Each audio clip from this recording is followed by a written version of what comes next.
সময়ই আমরা শ্রবণ করতে আনবো, কিন্তু সেই জায়গায় যেন শ্রবণটা আমাদের গায়ে অনুভবকে থাকে, নতুবা অপ্রাপ্যমাম নিবর্তন্তে মৃত্যু সংসার বর্তনী, সংসার সাগরে তাকে আবার ফিরে আসতে হবে।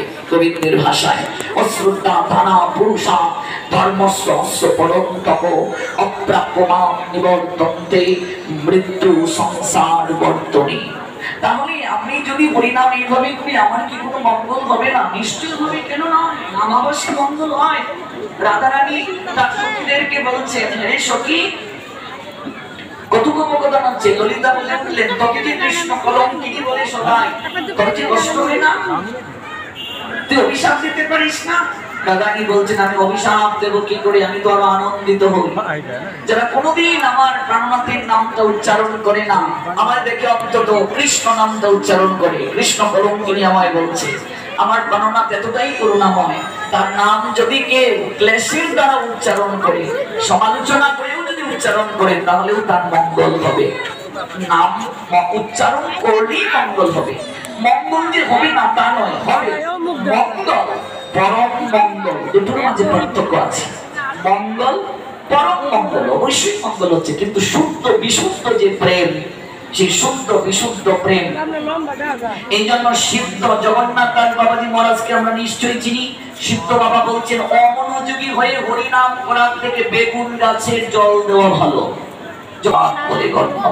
আমি ক্ষমা চেয়ে নিচ্ছি সবার নৈকট্যে, কাউকে মনে কষ্ট দেওয়া আমার উদ্দেশ্য নয়। আমি কেবল অনুরোধ রাখছি আমরা যেন ভক্তিতে আরো একটু এগিয়ে যেতে পারি।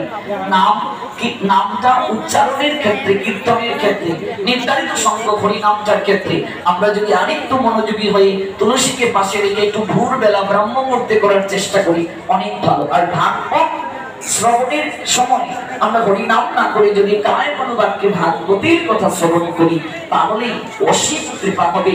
শ্রবণের দ্বারাই কেবল অবৈত কি ভগবানের কৃপা প্রাপ্তি সম্ভব।